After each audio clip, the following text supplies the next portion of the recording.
Hello everyone, it's me again, Alona, your nurse educator and your lactation consultant. So another day, another topic.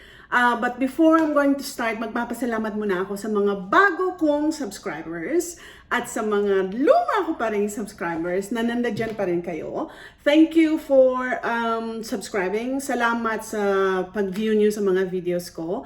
I know for sure na nakakatulong ako sa inyo when it comes to breastfeeding problem, formula feeding problem, etc. Lalo na sa mga buntis at sa mga nanay-to-be. So today, it's another day na i-address ko because I was scrolling some of my messages. At I just want to address one comment here. I'm looking at one mom here na itong mom na to is doing mixed feeding, okay? Nagtatanong siya, she's asking question about, okay lang po ba? What she's saying, she's breastfeeding. I'm just gonna shout out ko na lang siya, okay? Ma'am Shelby Osset, baby ko po pagkatapos ng magdede, pinadede ko naman ng formula. Okay po ba yun? Alternate po yung breast milk at formula. Yes! Super okay yun. Alam nyo, wala sigurong nanay sa buong mundo na hindi walang magandang intensyon sa baby when it comes to feeding. Okay. If you feel like na talagang no matter anong ginawa mo sa breast milk mo to help it improve na hindi talaga kaya, that's the main reason why you're using mixed feeding. It's okay to do mixed feeding, okay? Yun ang lagi kong sinasabi.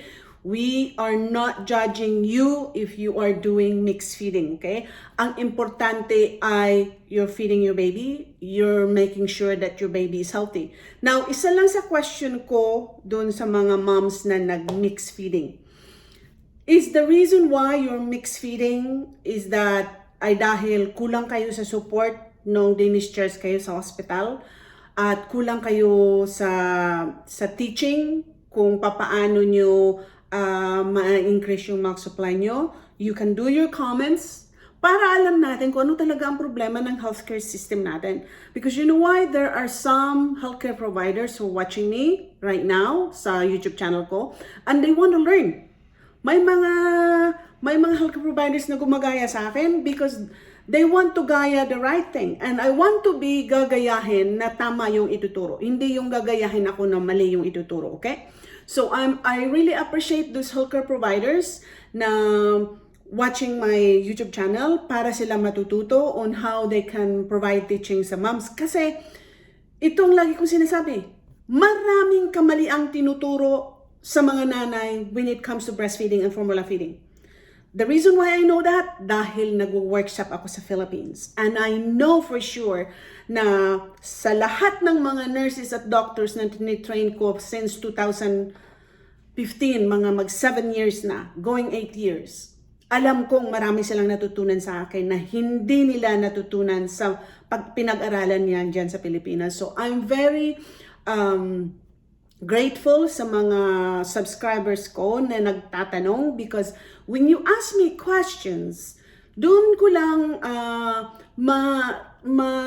i-guide kayo kung ano talaga yung dapat na gagawin nyo na hindi nyo nakukuha after you being discharged from the hospital. Now, go back to my question.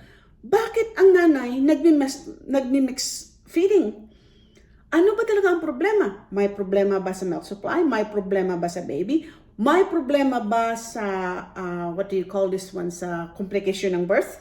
May problema ba sa komplikasyon ng health ni nanay after birth, kaya nagmi-mix feeding si nanay? Or talagang gusto lang ni nanay na mag-mix feeding? So, ang mix feeding is, there's the good and bad side. The good side is, the baby is gonna be looked after. Of course, the baby hindi mawawala ng gatas. The bad side is, ma-abandon ito. Itong breast milk natin, maapektuhan every time you gave that bottle to the baby. Now, hindi natin alam. Baka kukunti lang talaga yung gatas mo, kaya ka nagmi-mix feeding. Ito ang nangyayari sa kalimitan sa mga tinatanong sa akin pag nag-hold ako ng breastfeeding workshop sa Philippines, okay? Ito laging tinatanong ng mga nurses sa akin at mga nanay. Bakit halos wala silang gatas? Bakit halos wala kayong gatas? After 5 days, after 1 week, after 2 weeks ka nanganak. Bakit iyan ang conception o pag-iisip ng mga nanay pag after sila manganak na wala akong gatas? Kaya kailangan ko lagyan ng bote si baby. I don't have enough milk. Kaya kailangan kong i-sustain yung feeding the baby using formula. Wala akong gatas. Wala akong support. Walang nagtuturo sa akin kung paano kunin yung gatas. So, these are the reasons kung bakit 3 days, 5 days, 1 week, 2 weeks, wala pa rin lumalabas na mature milk sa breast natin. So, going back to my teaching, ito ulit-ulit ko siguro, I don't know how many times I showed this. So, itong baby na mulag kong ito, baby na mulag ang tawag ko dito kasi ang laki ng baby ko. So, itong baby kong ito, okay, so if I'm just assuming itong baby na ito is a month old sa western size, okay? Kasi malalaki ang mga baby dito. So, ikaw nanay ka, if you're buntis ngayon, okay? Sa mga buntis din, okay? If you're buntis ngayon, if you're nanay ngayon, let's say you just give birth 2 weeks ago, you're still waiting for that flow of milk na super bongga, super dami, and still, up to now, walang nangyayari. So, ipapakita ko sa inyo, okay? Kung ano talaga yung explanation kung bakit karamihan sa mga nanay sasabihin na gutom si baby, I don't have enough milk, kaya kailangan kong bigyan ng formula si baby. So, itong med cup na to, okay, itong med cup na to ay ang laman nito is 30 mils. Okay. 30 mils ito, okay? Now, when the baby is 2 weeks old, let's say 1 week old, ang iniinom ni baby is just half of this. Every 2 to 3 hours.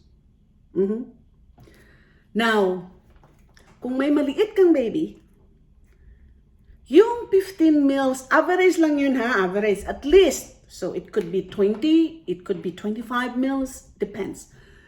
Yun yung size ng yun na, what do you call this? Kailangan lang ni baby. Yan yung stomach ni baby. So, ito yung stomach ni baby. Ngayon, mga nanay, feeling nyo after 2 weeks, konti pa lang yung gatas nyo, feeling nyo, gutom na gutom pa rin si baby, lalagyan nyo si baby ng isang boteng gatas. I'm just trying to get my nipple here. Or kalahating boteng gatas. Yun ang ibigay nyo. Kasi, feeling nyo feeling nyo na si baby gutom pa rin. So, magmi-mix feeding ako. Kailangan kong mag-feed ng baby ng another. So, could you imagine mga nanay, after you're feeding your baby, let's say breastfeeding the baby mga 20 or 30 minutes sa breast, after breastfeed kayo, feeling nyo, umiyak si baby? No, umiyak. Ito ang pinakasintomas. Pag iyak ni baby, ang iyak na ibig sabihin nyo, gutom si baby. Okay.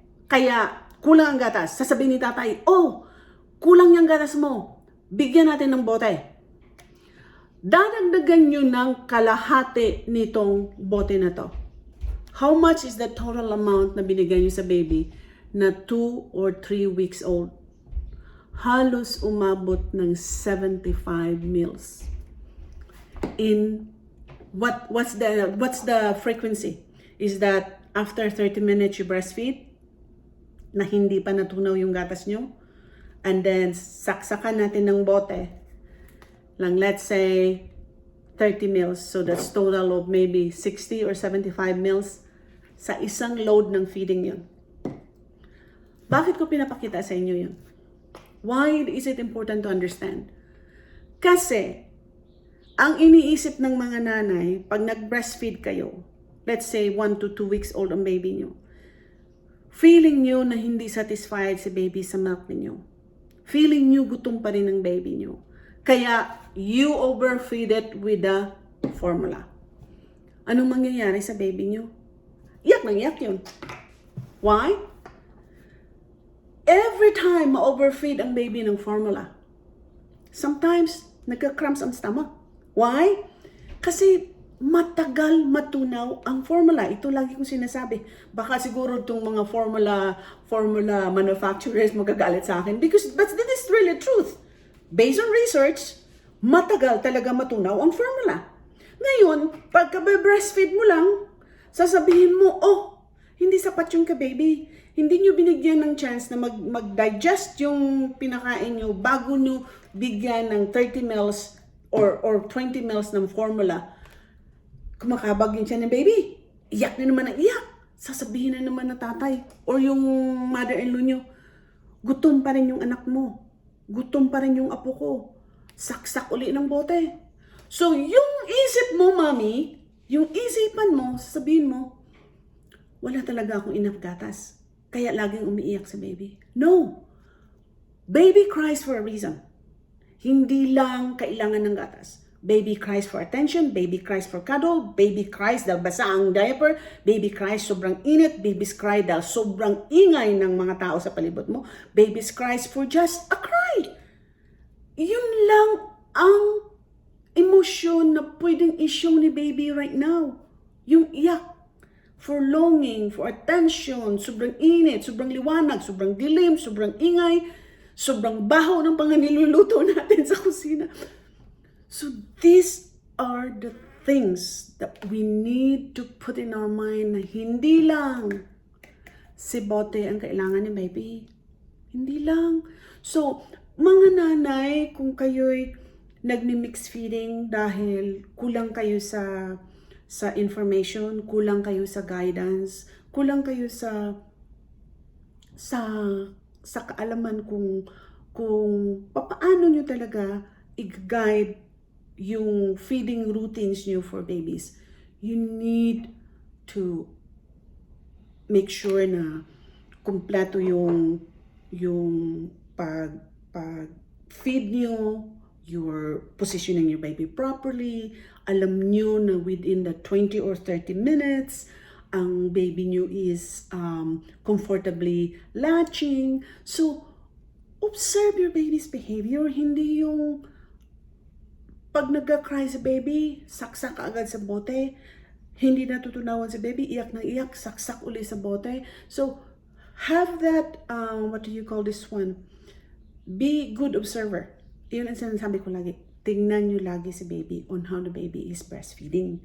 Ngayon, kung talagang sa isipan nyo na walang-wala talaga kayong gatas, kailangan nyo talagang mag-formula. So, nandiyan ako. Kailangan nating i-feed si baby.